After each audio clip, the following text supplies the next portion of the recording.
Una de las cosas que más nos preguntan es cómo funciona el tema de las muestras.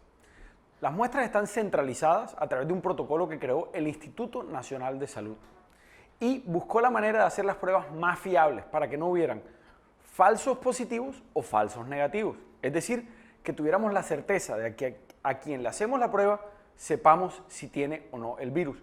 Por eso tomó una metodología probada centralizada. En los próximos días, además, debemos abrir el laboratorio en el Departamento del Atlántico para tomar muestras directamente aquí, avaladas por el Instituto Nacional de Salud. Hoy en día, ¿cómo funciona? Hay un paciente o una persona con síntomas y esa persona puede llegar por varias maneras. Primero, a través de nuestro call center, que es quien recibe la mayoría de información.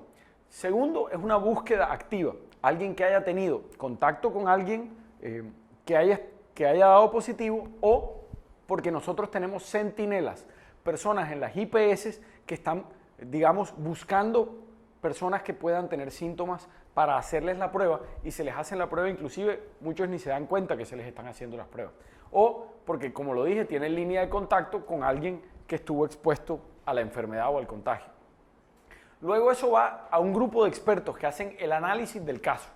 Hay varios criterios, pero les quisiera resumir algunos. El primero es el nexo epidemiológico, es decir, que haya tenido contacto con alguien o que haya venido del exterior a alguno de alguno de los países en riesgo. Y luego, que tenga síntomas respiratorios. Si estos dos casos se conjugan, es una segura visita de campo.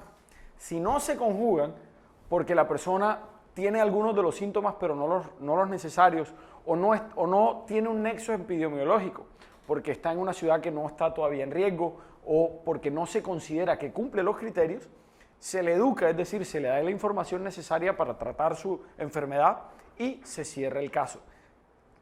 Cuando sí hay necesidad o sí cumple los criterios, se manda a un grupo de personas para que hagan la evaluación domiciliaria, es decir, le hacen unas preguntas de un cuestionario y se le toma la muestra. Esto puede ocurrir en la casa o en una IPS si la persona estaba en una IPS y tenía los síntomas. Luego se envía la muestra al Instituto Nacional de Salud. Esto ocurre diariamente.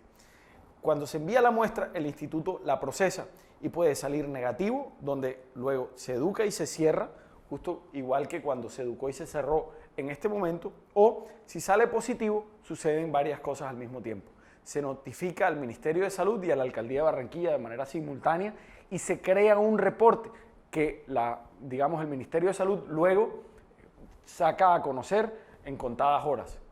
Mientras eso está sucediendo, nuestra Secretaría de Salud se desplaza y reporta al paciente, es decir, lo llama y lo contacta personalmente para construir lo más importante del cerco epidemiológico, que es la línea de tiempo y contacto. ¿Con quién estuvo esta persona? ¿Cuánto tiempo estuvo con la persona? ¿De qué manera fue el contacto con la persona?